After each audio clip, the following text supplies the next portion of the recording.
ಅದೇ ರೀತಿ ಇಂದಿನ ಈ ಕಾರ್ಯಕ್ರಮಕ್ಕೆ ವಿಚಾರ ಸಂಶೋಧಕದ ಗಣ್ಯರಾದಂತಹ ಮುಖ್ಯ ಅತಿಥಿಯಾದಂತಹ ಮಂಟೆ ಲಿಂಗಯ್ಯನವರು ಆಗಮಿಸಿದ್ದಾರೆ. ಇವರಿಗೆ ಪಕ್ಷದ ವತಿಯಿಂದ ಪ್ರೀತಿಪೂರ್ವಕವಾಗಿ ನಮ್ಮ ಈ कार्यक्रमಕ್ಕೆ स्वागत ಇದ್ದೇವೆ सर। इसी के साथ अवामी इफ्तितार कॉन्फ्रेंस का हिस्सा बनने के लिए हमारे साथ मौलाना खालिद फयाज अहमद साहब रशादी स्टेज पर तशरीफ फरमाएं। मैं इनका भी दिल की गहराइयों से इस्तकबाल करता हूँ, अहलन व सहलन मरहबा कहता हूँ। सोशल डेमोक्रेटिक जिला समितिಯಿಂದ ಹಮ್ಮಿಕೊಂಡಂತಹ ಜನಾಧಿಕಾರ ಸಮಾವೇಶದ ಈ ಮಹತ್ವ ವೇದಿಕೆಯ ಉಪಸ್ಥಿತರುವಂತಹ ಈಗ ತಾನೇ ತಮ್ಮನ್ನು ಉದ್ದೇಶಿಸಿ ಉದ್ಘಾಟನಾ ಭಾಷಣವನ್ನು ಮಾಡಿದಂತಹ ರಾಷ್ಟ್ರೀಯ ಅಧ್ಯಕ್ಷರಾದಂತಹ ಎಂ.ಕೆ. ಫೈಜಲ್ ಸಾಹೇಬ್ ಅವರೇ, ನಮ್ಮ ರಾಷ್ಟ್ರೀಯ ಉಪಾಧ್ಯಕ್ಷರಾದಂತಹ ಬಿ.ಎಂ. ಕಾಂಬ್ಳೆ ಅವರೇ, ರಾಷ್ಟ್ರೀಯ ಕಾರ್ಯದರ್ಶಿಯಾದಂತಹ ಅಲ್ಫಾನ್ಸೋ ಫ್ರಾಂಕೋರ್ ಅವರೇ, ರಾಷ್ಟ್ರೀಯ ಸಮಿತಿಯ ಸದಸ್ಯರಾದಂತಹ ಅಬ್ದುಲ್ ಹನಾನ್ ಅವರೇ, राज्य उपाध्यक्ष प्रोफेसर सादिया मैम रवरे, राज्य उपाध्यक्ष हिरियरू मार्गदर्शकराದಂತಹ ದೇವನೂರು ಪುಟ್ಟರಂಜನ್ ಅವರೇ, ಎಸ್ಡಿಪಿಯ राज्य प्रधान ಕಾರ್ಯದರ್ಶಿಗಳಾದಂತಹ ಅಬ್ದುಲ್ ಲತೀಫ್ ರವರೇ, ಭಾಸ್ಕರ್ ಪ್ರಸಾದ್ ರವರೇ, ಅಫ್ಸರ್ ಕೊಡ್ಡಿಪೇಟರ್ ಅವರೇ, राज्य ಕಾರ್ಯದರ್ಶಿ ಶಾಫಿ ಬೆಳ್ಳಾರೆ ರವರೇ, राज्य समितिಯ ಎಲ್ಲ ಸದಸ್ಯರುಗಳೇ, ಜಿಲ್ಲಾ ಮುಖಂಡರುಗಳೇ, ಮಾನ್ಯ ಮಂಟಲಿಂಗಯ್ಯನವರೇ, ಅದೇ ರೀತಿ ಹಲವು ಸಂಘ ಸಂಸ್ಥೆಗಳ ಹಿರಿಯರು ಇಲ್ಲಿ ಉಪಸ್ಥಿತರಿದ್ದಾರೆ.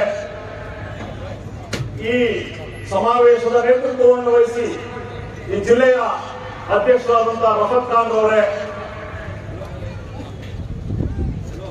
ಸೋಷಿಯಲ್ ಡೆಮೋಕ್ರೆಟಿಕ್ ಪಾರ್ಟಿ ಆಫ್ ಇಂಡಿಯಾದ ಕಟಿಬದ್ಧರಾದಂತಹ ಕಾರ್ಯಕರ್ತ ಮಿತ್ರರೇ, ಸಹೋದರ ಸಹೋದರಿಯರೇ, ವುಮೆನ್ ಇಂಡಿಯಾ ಮೂವ್ಮೆಂಟ್ನ ಎಲ್ಲ ನನ್ನ ಸಹೋದರಿಯರೇ, ಪತ್ರಕರ್ತ ಮಿತ್ರರೇ, ನನ್ನ ಶಬ್ದವನ್ನು ಆಲಿಸುತ್ತಿರುವಂತ ಎಲ್ಲ ಬಂಧುಗಳೇ, आवाज आ रहा है मेरे पीछे? पीछे आ रहा है क्या? आवाज के लिए भी फ्रीडम नहीं है, ऐसा देश है ये। ಎಂತಹ ದುರಂತ ಈ ದೇಶಕ್ಕೆ ಬಂತು ಅಂತಂದ್ರೆ ಸತ್ಯವನ್ನು ಮಾತನಾಡುವ ಶಬ್ದಕ್ಕೂ ಕೂಡ ತಡೆ ಒಡ್ಡುವಂತಹ ಒಂದು ಸಂವಿಧಾನಕ್ಕೆ ದ್ರೋಹ ನಡೀತಾ ಇದೆ ಅಂತಂದ್ರೆ ತಪ್ಪಾಗಿದೆ.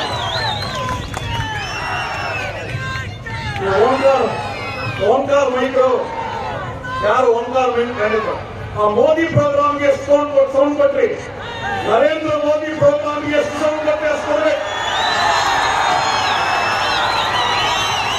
ಯಾಕೆ ಅಂತಂದ್ರೆ ಈ ದೇಶದಲ್ಲಿ ನರೇಂದ್ರ ಮೋದಿಗೂ ಒಂದೇ ಓಟು, ನಮಗೂ ಒಂದೇ ಓಟು.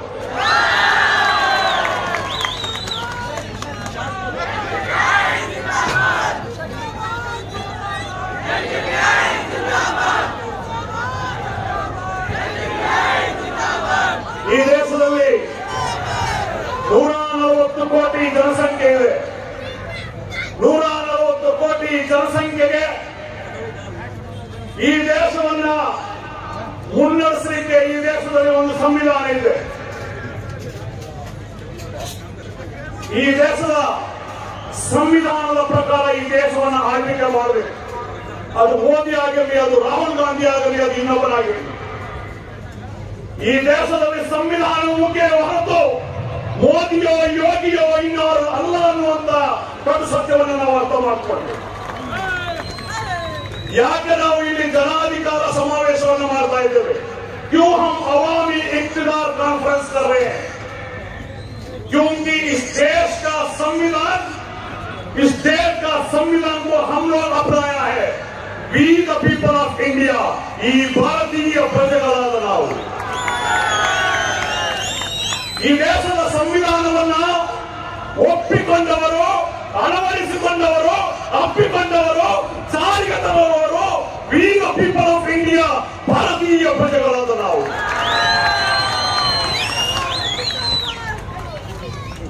ಯಾಕಂದ್ರೆ ಈ ದೇಶದ ಸಂವಿಧಾನ ಈ ದೇಶದ ಎಲ್ಲ ಪ್ರಜೆಗಳಿಗೆ ಹಕ್ಕುಗಳನ್ನ ಖಾತರಿಪಡಿಸುತ್ತದೆ. ಹಲವಾರು ಹಕ್ಕುಗಳಿವೆ ಈ ದೇಶದ. ಏನ್ ಹೇಳ್ತದೆ ಈ ದೇಶದ ಸಂವಿಧಾನ?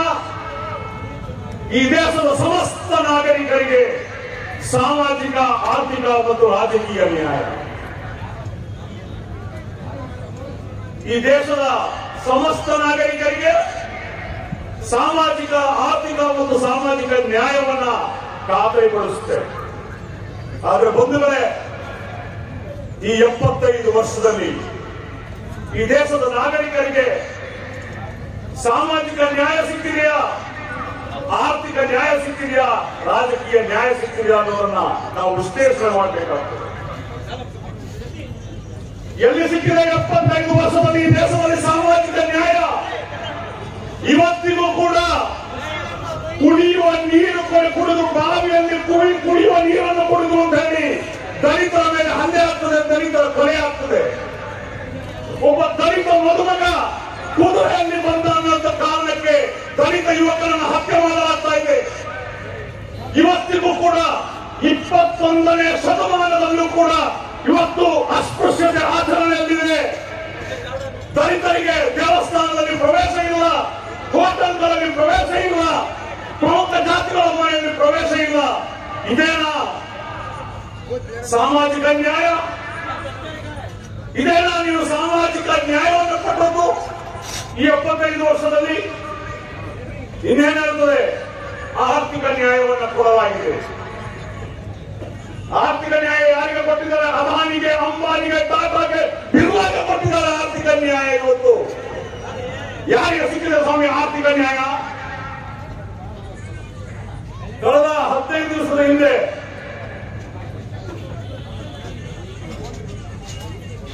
ಲೈಟ್ ಸೌಂಡ್ ಕೊಡಕ್ಕೆ ಬಹಳ ರಿಸ್ಟ್ರಿಕ್ಷನ್ ನಮ್ಮ ಡಿಪಾರ್ಟ್ಮೆಂಟ್. ಹಾಗಾಗಿ ಆಗಾಗ ನೀರು ಕುಡಿಬೇಕು. अल्हम्दुलिल्लाह, शुक्र है अल्लाह के, अल्लाह ताला बड़ा आवाज दिया हमने.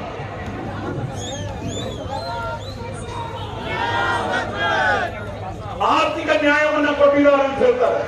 ಸ್ವಾತಂತ್ರ್ಯ ಸಿಕ್ಕಿ 75 ವರ್ಷ ಆಯಿತು. ಮೊನ್ನೆ ನರೇಂದ್ರ ಮೋದಿ ಅವರು ಮೈಸೂರಿಗೆ ಬಂದಿದ್ರು. ಮೈಸೂರಿಗೆ ಬಂದು ನರೇಂದ್ರ ಮೋದಿ ಅವರೊಂದು ಭಾಷಣವನ್ನು ಮಾಡ್ತಾರೆ. ಏನು ಭಾಷಣವನ್ನು ಮಾಡ್ತಾರೆ?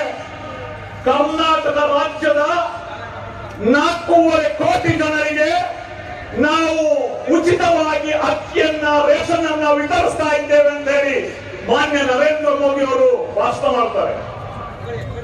ಕರ್ನಾಟಕದ ಪಾಪ್ಯುಲೇಷನ್ ಏನ್ ಗೊತ್ತಾ? 6.5 ಕೋಟಿ. 6.5 ಕೋಟಿ ಪಾಪ್ಯುಲೇಷನ್ ಅಲ್ಲಿ 4.5 ಕೋಟಿ ಜನರಿಗೆ ಉಚಿತವಾಗಿ ರೇಷನ್ ಅನ್ನು ಕೊಡ್ತಾರೆ ಅಂತ ಯಾರು ಹೇಳ್ತಾರೆ? ಮೋದಿ ಅವರು ಹೇಳ್ತಾರೆ ಕೇಂದ್ರದಿಂದ. ಅಂದ್ರೆ ಏನರ್ಥ? ಅಂದ್ರೆ ಅರ್ಥ ಏನು? ಕರ್ನಾಟಕ ರಾಜ್ಯದ 75% ಜನರು ಬಿಲೋ ಪಾವರ್ಟಿ ಲೈನ್ ಅಲ್ಲಿದ್ದಾರೆ ಅಂತ ಹೇಳಿ ಈ ದೇಶದ ಪ್ರಧಾನಮಂತ್ರಿ 8 ವರ್ಷ ಆಳ್ವಿಕೆ ಮಾಡಿದ್ರೆ ಹೇಳ್ತಾರೆ ಅಂತಂದ್ರೆ ನಾಚಿಕೆ ಆಗಬೇಕು ನರೇಂದ್ರ ಮೋದಿ ಅವರಿಗೆ, ನಾಚಿಕೆ ಆಗಬೇಕು ಬಿಜೆಪಿ. ಇದೇನಾ ನೀವು ಸಂವಿಧಾನದಲ್ಲಿ ಹೇಳಿದಂತ ಆರ್ಥಿಕ ನ್ಯಾಯ ಕೊಟ್ಟದ್ದು? ಆರ್ಥಿಕ ನ್ಯಾಯ ಕೊಡ್ತಾ ಇದ್ದಾರೆ ಇವರಿಗೆ ಯಾರಿಗೆ ಗೊತ್ತಾ? ಅದಾನಿಗೆ, ಅಂಬಾನಿಗೆ. ಏರ್ಪೋರ್ಟ್ ಅನ್ನ ಮಾರಲಾಗ್ತಾ ಇದೆ, ಪೋರ್ಟ್ ಅನ್ನ ಮಾರಲಾಗ್ತಾ ಇದೆ. ಅಷ್ಟೇಕೆ ಲಲಿತಾ ಮಹಲ್ ಅನ್ನು ಕೂಡ ಮಾರಿದ್ರು ಮೊನ್ನೆ. ನಿಮ್ಮ ಮೈಸೂರು ಲಲಿತಾ ಮಹಲ್ ಬಿ ಬೆಳೆಸಿದೆ. ಇನ್ನೇನು ಹೇಳ್ತಾರೆ ಇವರು? ರಾಜಕೀಯ ನ್ಯಾಯವನ್ನು ಕೊಡಬೇಕು ಅಂತ ಸಂವಿಧಾನ ಹೇಳ್ತಾರೆ. ಸಿಕ್ಕಿದೆಯಾ ಸ್ವಾಮಿ ರಾಜಕೀಯ ನ್ಯಾಯ? 75 ವರ್ಷ ಆಯ್ತು ಸ್ವಾತಂತ್ರ್ಯ ಸಿಕ್ಕಿ. ಕರ್ನಾಟಕದಲ್ಲಿ 1.25 ಕೋಟಿ ದಲಿತರಿದ್ದಾರೆ, 1 ಕೋಟಿ ಮುಸಲ್ಮಾನರಿದ್ದಾರೆ. ಕಳೆದ 75 ವರ್ಷದಿಂದ ಎಲ್ಲಾ ಪಕ್ಷಗಳ ಆಳ್ವಿಕರಾಗಿ ಇಲ್ಲಿಯವರೆಗೆ ಕರ್ನಾಟಕದಲ್ಲಿ ಒಬ್ಬ ದಲಿತ ಮುಖ್ಯಮಂತ್ರಿ ಆಗಲಿಲ್ಲ, ಒಬ್ಬ ಮುಸ್ಲಿಂ ಮುಖ್ಯಮಂತ್ರಿ ಆಗಲಿಲ್ಲ. ಇದೇನಾ ನಿಮ್ಮ ರಾಜಕೀಯ ನ್ಯಾಯ? ನಾಚಿಕೆ ಆಗೋದು ನಿಮಗೆ ರಾಜಕೀಯ ನ್ಯಾಯ ಮಾತಾಡಲಿಕ್ಕೆ? ಯಾವ ನೈತಿಕತೆ ಇದೆ ನಿಮಗೆ ರಾಜಕೀಯ ನ್ಯಾಯದ ಬಗ್ಗೆ ಮಾತಾಡಲಿಕ್ಕೆ? ಇಲ್ಲಿಯವರೆಗೆ ಕರ್ನಾಟಕದಲ್ಲಿ 1.25 ಕೋಟಿ ಇರುವ ದಲಿತರಿಗೆ ಮುಖ್ಯಮಂತ್ರಿ ಭಾಗ್ಯ ಸಿಗಲಿಲ್ಲ, 1 ಕೋಟಿ ಇರುವ ಮುಸಲ್ಮಾನರಿಗೆ ಮುಖ್ಯಮಂತ್ರಿ ಭಾಗ್ಯ ಸಿಗಲಿಲ್ಲ. ಇದೇನಾ ರಾಜಕೀಯ ನ್ಯಾಯ? ಕಳೆದ 3 ಟರ್ಮ್ನಿಂದ ಕರ್ನಾಟಕದಿಂದ ಒಬ್ಬರೇ ಒಬ್ಬ ಮುಸ್ಲಿಂ ಎಂಪಿ ಇಲ್ಲ. 15% ಪಾಪ್ಯುಲೇಷನ್ ಇರುವ ನಾಮಕಾವಸ್ಥೆ. ಇದೇನಾ ಪೊಲಿಟಿಕಲ್ ಫ್ರೀಡಮ್?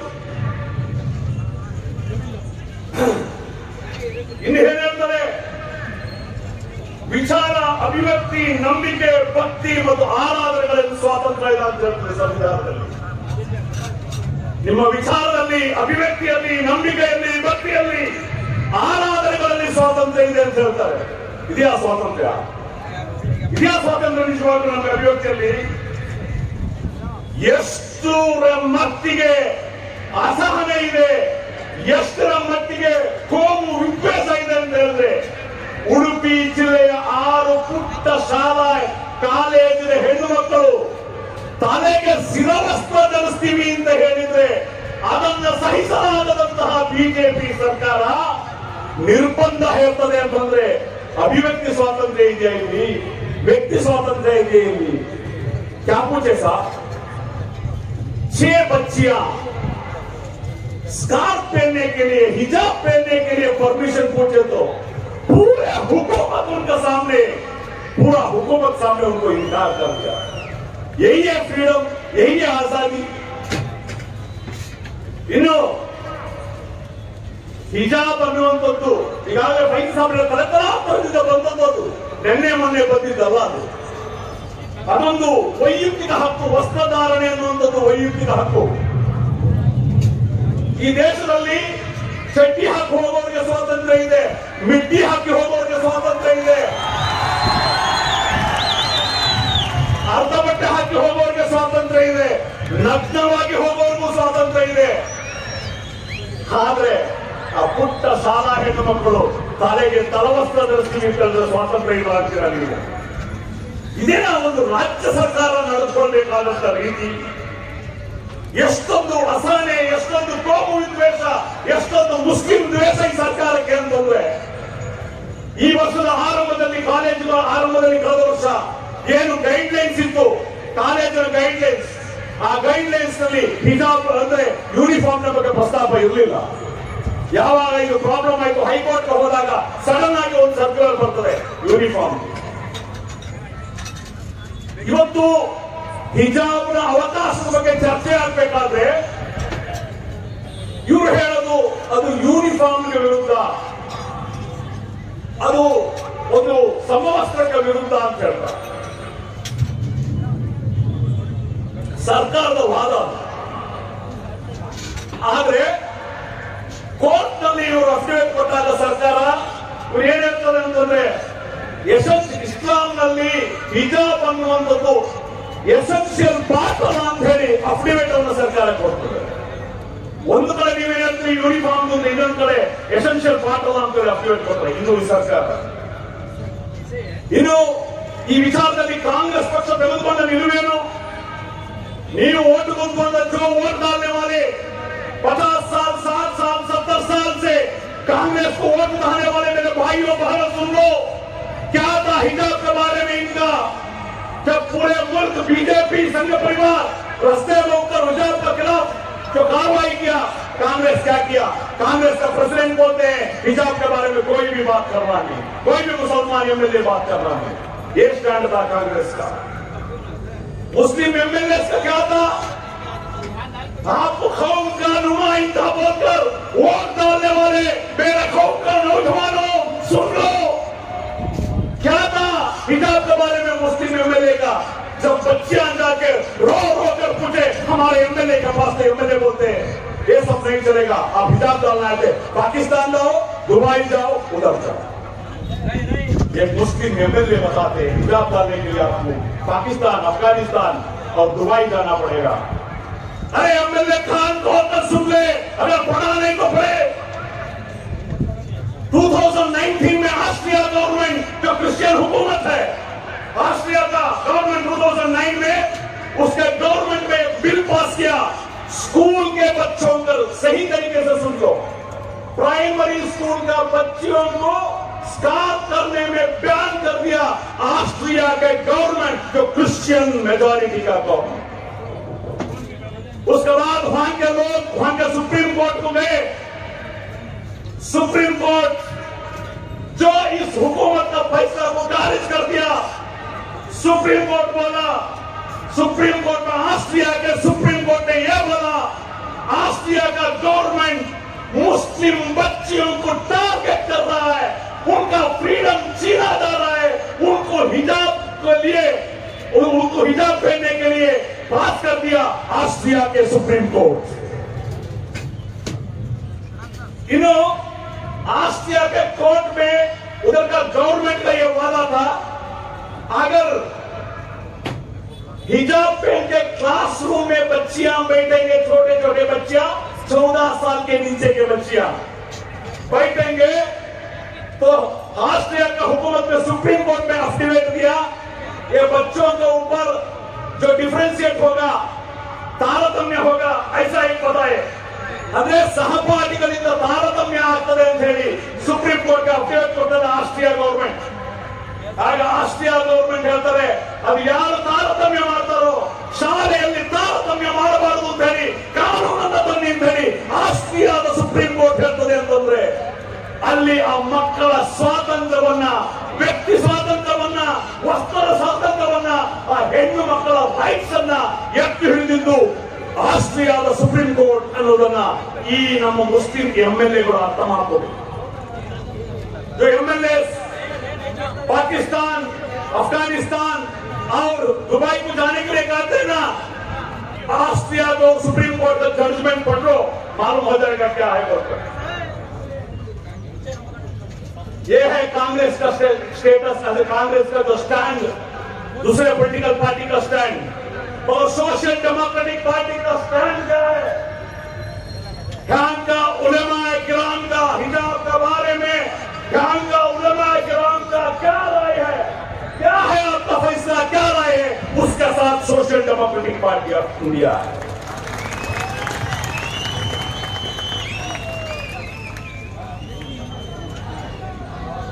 ಇನ್ನು ಹೇಳ್ತದೆ ಸಂವಿಧಾನ, ಸ್ಥಾನಮಾನ ಮತ್ತು ಅವಕಾಶಗಳ ಸಮಾನತೆ ಎಲ್ಲಿದೆ? 75 ವರ್ಷದಲ್ಲಿ ಸ್ಥಾನಮಾನದ ಅವಕಾಶ ಎಲ್ಲಿದೆ? ಎಲ್ಲಿದ್ದಾರೆ ಉನ್ನತ ಹುದ್ದೆಗಳಲ್ಲಿ? IAS IPS ಗಳಲ್ಲಿ ಎಲ್ಲಿದ್ದಾರೆ? ಹಿಂದುಳಿದವರು, ದಲಿತರು, ಮುಸಲ್ಮಾನರು. ಸಾಚಾರ್ ವರದಿಯಲ್ಲಿ ಹೇಳಿರುವಂತದ್ದು ನಮ್ಗೆ ಗೊತ್ತಿದೆ, ಏನಿದೆ ಅಂತ ಹೇಳಿ.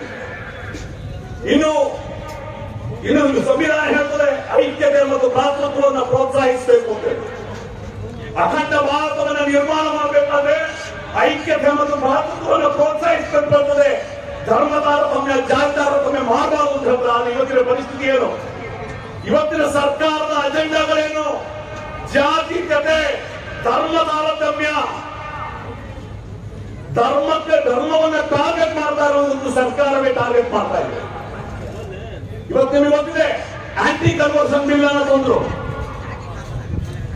ಮತಾಂತರ ನಿಷೇಧ ಕಾನೂನು, ಆಂಟಿ ಕನ್ವರ್ಷನ್ ಬಿಲ್ ಅನ್ನ ತಂದ್ರು. ಆಂಟಿ ಕನ್ವರ್ಷನ್ ಬಿಲ್ ಅಲ್ಲಿ ಏನಿರ್ತದೆ? ಈ ಆಂಟಿ ಕನ್ವರ್ಷನ್ ಬಿಲ್ ತರಬೇಕಾದ್ರೆ ಸರ್ಕಾರ ಹೇಳಿದ್ದು ಬಲವಂತದ ಮತಾಂತರ ಆಗ್ತಾ ಇದೆ. ನಾನು ಪ್ರಶ್ನೆ ಮಾಡ್ತೇನೆ ರಾಜ್ಯ ಸರ್ಕಾರಕ್ಕೆ ಮತ್ತು ವಿರೋಧ ಪಕ್ಷಗಳಿಗೆ, ಬಲವಂತ ಮತಾಂತರ ಆಗಿದ್ರೆ ಕರ್ನಾಟಕ ರಾಜ್ಯದಲ್ಲಿ ಬಲವಂತ ಮತಾಂತರದ ಎಷ್ಟು FIR ಆಗಿದೆ ಅಂತ ಹೇಳಿ ವಿಧಾನಸಭೆಯಲ್ಲಿ ಪ್ರಶ್ನೆ ಮಾಡಬೇಕಾಗಿತ್ತು ನಮ್ಮ MLAಗಳು. ಬಲವಂತದ ಮತಾಂತರದ ಎಷ್ಟು FIR ಕರ್ನಾಟಕ ರಾಜ್ಯದಲ್ಲಿ ಆಗಿದೆ? ಯಾರು ದೂರು ಕಟ್ಟಿದ್ದಾರೆ ಬಲವಂತದ ಮತಾಂತರದ್ದು? ಆದರೆ ವಿರೋಧ ಪಕ್ಷಗಳು ಕೂಡ ನಿಷ್ಕ್ರಿಯ ಬಂದಿದೆ. ಇನ್ನು ಬಲವಂತರ ಮತಾಂತರದ ಬಗ್ಗೆ ಆ ಕಾನೂನು ಏನಾಗ್ತದೆ ಅಂದರೆ, ಬಲವಂತರ ಮತಾಂತರ ಆದ್ರೆ ಆಗುತ್ತೆ ಅಂತ ಹೇಳಿ ಯಾರು ಬೇಕಾದ್ರೂ ಕಂಪ್ಲೇಂಟ್ ಕೊಡ್ಬೋದು, ಅವರ ಫ್ರೆಂಡ್ ಕೊಡ್ಬೋದು, ಕೊಲೀಗ್ ಕೊಡ್ಬೋದು, ಯಾರು ಬೇಕಾದ್ರೂ ಕೊಡ್ಬೋದು. ಇದು ಎಂತಹ ದುರವಸ್ಥೆ ನೋಡಿ. ಯಾರು ಬಲವಂತದ ಮತಾಂತರ ಆಗಿದೆ ಅಂತ ಯಾರು ವಿಕ್ಟಿಮ್ ಇದಾರೋ ಅವರು ಕಂಪ್ಲೇಂಟ್ ಕೊಡ್ಬೇಕೆ ಹೊರತು ಯಾರಾದ್ರೂ ಕಂಪ್ಲೇಂಟ್ ಕೊಟ್ಟರೆ ತಗೋಬೇಕು ಅನ್ನೋದು ಎಂತಹ ಕಾನೂನು ಇದು? ಇದನ್ನ ವಿರೋಧ ಪಕ್ಷಗಳು ಪ್ರಶ್ನೆ ಮಾಡ್ತಾ ಇಲ್ಲ ಅನ್ನೋದು ಈ ದೇಶದ ದುರಂತ. ಇನ್ನು ಅಚ್ಚೇ ದಿನ ಆಯೆಂಗೆ, ಸಬ್ಕಾ ಸಾಥ್ ಸಬ್ಕಾ ವಿಶ್ವಾಸ್ ವಿಕಾಸ್ ಅಂತ ಹೇಳಿದಂತ ಬಿಜೆಪಿ ಈ ನಾಡಿನಲ್ಲಿ ಬಂದಂತೆ ಮಾಡಿದ್ದಾದ್ರು ಏನು? ಮುಸ್ಲಿಂ ವಿರೋಧಿ, ದಲಿತ ವಿರೋಧಿ, ಕ್ರಿಸ್ತ ವಿರೋಧಿ, ಬಡವರ ವಿರೋಧಿ ಪಾಲಿಸಿಗಳನ್ನು ತಂದಿದೆಯೇ ಹೊರತು ಜನರಿಗಾಗಿ ಏನನ್ನೂ ಕೂಡ ಮಾಡಿಲ್ಲ ಅನ್ನುವಂಥದ್ದು ಈ 8 ವರ್ಷದಲ್ಲಿ ನಮಗೆ ಸಾಬೀತಾಗಿದೆ. ಪ್ರತಿ ವರ್ಷ 2 ಕೋಟಿ ಉದ್ಯೋಗ ಕೊಡ್ತೀವಿ ಅಂತ ಹೇಳಿದ್ರು. 8 ವರ್ಷಕ್ಕೆ 16 ಕೋಟಿ ಉದ್ಯೋಗ ಬೇಕಾಗಿತ್ತು. ಎಷ್ಟು ಉದ್ಯೋಗ ಸಿಕ್ಕಿದೆ ನಮ್ಮ ಜನರಿಗೆ? ಇದಕ್ಕಾಗಿ ಸೋಷಿಯಲ್ ಡೆಮೊಕ್ರೆಟಿಕ್ ಪಾರ್ಟಿ ಆಫ್ ಇಂಡಿಯಾ ಜನಾಧಿಕಾರದ ಬಗ್ಗೆ ಒತ್ತಿ ಹೇಳುವುದು, ಜನಾಧಿಕಾರದ ಸಮಾವೇಶದ ಉದ್ದೇಶ ಈ ದೇಶದಲ್ಲಿರುವಂತಹ ರಾಜಕೀಯ ಪಕ್ಷಗಳು, ನಾವು ನಂಬಿಕೊಂಡಂತಹ ರಾಜಕೀಯ ಪಕ್ಷಗಳು ಜನರ ವಿಚಾರದಲ್ಲಿ, ಜನರ ಬಗ್ಗೆ, ಬಡವರ ಬಗ್ಗೆ, ಅಲ್ಪಸಂಖ್ಯಾತರ ಬಗ್ಗೆ ಕಾಳಜಿ ವಹಿಸೋದಿಲ್ಲ. ಅವರು ಅವರದೇ ಆದಂತಹ ರಾಜಕೀಯ ಮಾಡ್ತಾರೆ. ಜನರಿಗೆ ಅಧಿಕಾರ ಸಿಗಬೇಕು, ಜನರು ಬಲಶಾಲಿಗಳಾಗಬೇಕು, ಜನರು ಗಟ್ಟಿಯಾಗಬೇಕು, ಜನರು ಪ್ರಶ್ನೆ ಮಾಡಬೇಕು, ಜನರು ಈ ಅನ್ಯಾಯದ ವಿರುದ್ಧ ಎದ್ದೇಳಬೇಕು. ಅದಕ್ಕಾಗಿ ನೀವು SDP ಯೊಂದಿಗೆ ಕೈ ಜೋಡಿಸಬೇಕು. ಅದಕ್ಕಾಗಿ ಆಗುತ್ತದೆ ಜನಾಧಿಕಾರ ಸಮಾವೇಶ.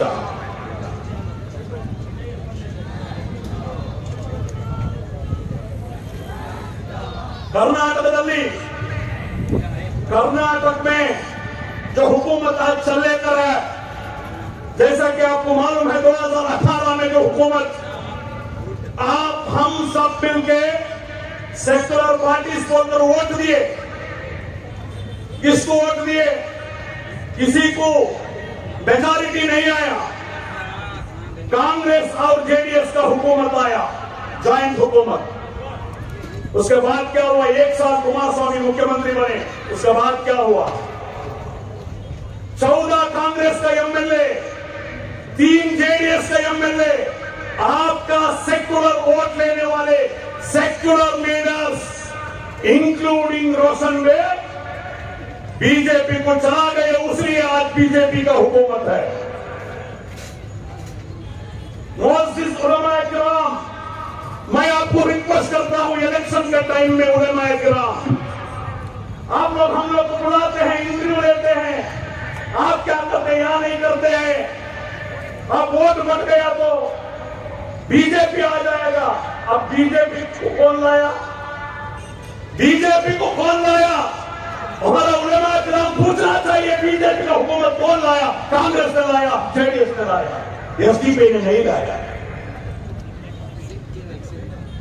उस टाइम में एडवोकेसी करते हैं बड़े बड़े IPS लोग, रिटायर्ड IAS लोग, लैपटॉप लाके हर मस्जिद में चलाते हैं। ये बार भी आएंगे वो लोग, वोट बटना नहीं बोलकर कांग्रेस को एडवोकेट करते हैं। मैं पूछना चाहता हूं, ये IPS IAS वाले, अरे आपका औकात क्या? आप जब वर्दी में आपका चैम्बर में बैठे थे, सलाम अस्सलाम वालेकुम बोले तो वालेकुम सलाम बोले, आप हिचकिचाते थे। ऐसा लोग मुसलमान के हमदर्द। मैं पूछना चाहता हूं, ये रिटायर्ड IAS IPS कांग्रेस को बैटिंग करने वाले, तुम जब IAS थे, तुम जब IPS थे, कितने नौजवान को तुम नौकरी दिए, क्या मदद किए? जो जेलों में सड़ रहे थे हमारे नौजवान, क्या किए उन लोगों के बारे में? ये पूछना चाहिए उलमा का, मस्जिद का जिम्मेदार। जब ये लैपटॉप लेके मस्जिद को आएंगे दिखाने के लिए वोट बटने का स्टोरी, तब पूछना चाहिए आप क्या किए इस कौम के लिए। पूछना चाहिए जब हिजाब का मामला आया, अजान की मामला आया, एंटी कन्वर्शन का मामला आया, सोशल बॉयकॉट का मामला आया, कहां थे ये लोग? ये लीडर्स, ये महाज वाले, ये IPS वाले, ये IAS वाले, ये कांग्रेस को JDS को बैटिंग करने वाले, हमारे नौजवान जेलों में जाने का टाइम, हमारे नौजवान मारो खाने का टाइम, जब कहां थे ये लोग? पूछना है उलमाए किराम। बीजेपी अराजकತೆ, 40% ಕಮಿಷನ್. ಇತಿಹಾಸದಲ್ಲಿ, ಇಡೀ ಭಾರತದ ಇತಿಹಾಸದಲ್ಲಿ ಪ್ರಥಮ ಬಾರಿಗೆ ಕಾಂಟ್ರಾಕ್ಟರ್ ಅಸೋಸಿಯೇಷನ್ ಪ್ರಧಾನಮಂತ್ರಿ ನರೇಂದ್ರ ಮೋದಿಗೆ ಪತ್ರ ಬರೀತದೆ. ಕರ್ನಾಟಕ ರಾಜ್ಯದ ಬಿಜೆಪಿ MLAಗಳು, MP ಗಳು 40% ಕಮಿಷನ್ ತಗೊಳ್ತಾರೆ. इतना 40%। जो आपका सड़कें होता है ना, 1 लाख का सड़क को 1 लाख सैंक्शन हो तो 40,000 किसे देना? MLA को, MP को देना। उन्होंने प्रॉपर्टियां यहाँ नहीं बनाते, याद रख लेना तुम्हें। हैदराबाद में, गुजरात में, दुबई में बिजनेस बनाते। जो आपका कौम का नुमाइंदा बनकर वोट डालने वाले आपका एमएलए आपका नहीं रहेंगे, याद रखो। उनका प्रॉपर्टी बचाना है, उनका एमएलए सीट बचाना है, उनका बाद उनका बेटे को, बेटियां को, भाइयों को एमएलए बनाना है। ये है उनका एजेंडा, आवाम की एजेंडा नहीं है। मगर social democratic party of India का एजेंडा आप है, आपके लिए हम पार्टी बनाए। कान खोल कर सुन लो नौजवानों और मेरे माँ बहनों, ये पार्टी आपके लिए बनाया है। आप तो आप 70-5 साल का मुसलमानों का, दलितों का, आदिवासियों का दर्द हम देखे हैं, नाइंसाफी हम देखे हैं। हमारे लाखों नौजवान बेकसूर जेलों में है, रो रहे हैं। वो माँ बहनों का खून जो खून बसा रहे वो हम देख रहे हैं। वो दर्द का नाम है social democratic party of India.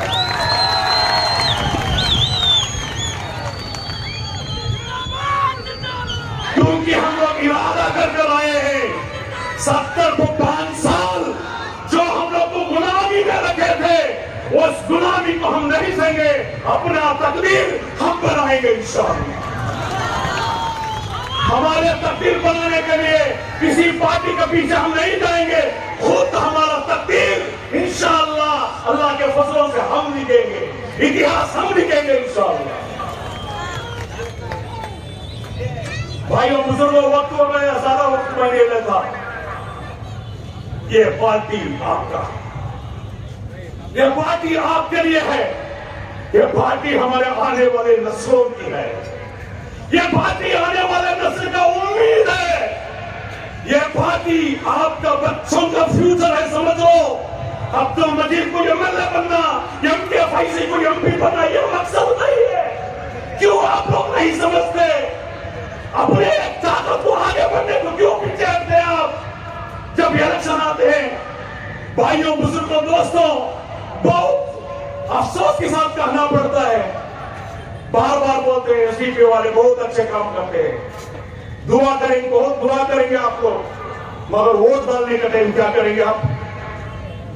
Vote डालने का टाइम क्या करेंगे? हाँ, अल्हम्दुलिल्लाह खुशी हम लोग को दुआ मिल जाएंगे, मगर हमारे बच्चों का मुस्तकबिल नहीं मिलेगा। दुआओं से, वोटों से मुस्तकबिल तकदीर बदलता है। वोटों को सही इस्तेमाल करो, न देखो कौन आया, कौन हारा, कौन जीता, सब आ गया। नरेंद्र मोदी आ गया, सब बीजेपी जो आए आने वाले सब आ गए। बीजेपी नहीं आए तो खरीद लेंगे वो लोग, मुसलमान एमएलए को खरीद लेंगे वो लोग। क्यों उनका पीछे पड़ते हो? आपका पार्टी, आपका तकदीर आप बनाओ, आपका फ्यूचर आप बनाओ, आपका बच्चों का फ्यूचर है। मैंने और एक बार बता दो, ये आपके पार्टी है, संभालो इसको।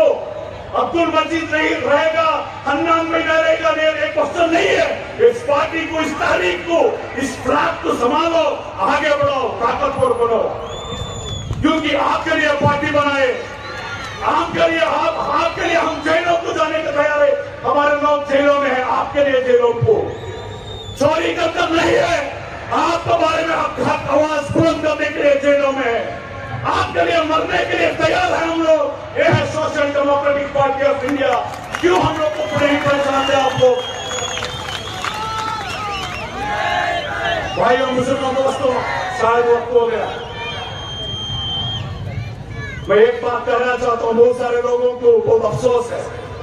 मैसूर का अभी हाल ही में 10 दिन पहले हमारे फारूकिया गर्ल्स हाई स्कूल बंद हुआ। एक एडेड स्कूल था, गवर्नमेंट ने उसको बंद किया। एक एडेड स्कूल 30-40 साल से चलेकर था, हुकूमत ने बंद किया। इसमें जो ट्रस्ट वाले थे उनका भी लापरवाही था, क्योंकि 1992 में लीज एग्रीमेंट हुआ था। जब 99 में इनको लीज एग्रीमेंट का वायलेशन करे, जब इनको नोटिस आया था 2 साल टाइम, वो 2 साल में वो दूसरा बिल्डिंग बनाना था, नहीं बना। उसके बाद 1992 to 2020 ईयर्स, 20 साल हुकूमत में कुछ नहीं किया। एक ट्रस्ट वाले दूसरा एक बिल्डिंग बना के शिफ्ट करना था, वो नहीं किए। परसों लाख लगाए, लाख लगाने के बाद 5 दिन हमारे बच्चियां 150 बच्चियां बारिश में भीग कर इंतजार करे। आपके कौम के नुमाइंदा बोलने वाला कहां था? एक तो दर्द होना चाहिए ना, एक नुमाइंदा हमारे बच्चियां, क्या कसूर था वो बच्चियों का? मैनेजमेंट का, हुकूमत का प्रॉब्लम है तो ये बच्चे का कसूर क्या है? इनको क्या मालूम है? कोर्ट क्या मालूम है इनको? कुछ भी इनको मालूम नहीं है।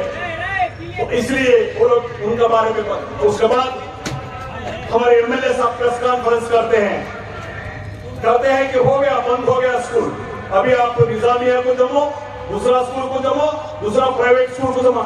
अरे आप कौन होते एमएलए को ये बताने के लिए? 1 महीने पहले बीओ यही ऑफर दिया था, कोई भी गवर्नमेंट स्कूल को जमाने के लिए मैं तैयार हूं, बीओ बोला था। वही बात बोलने के लिए आप एमएलए क्यों है?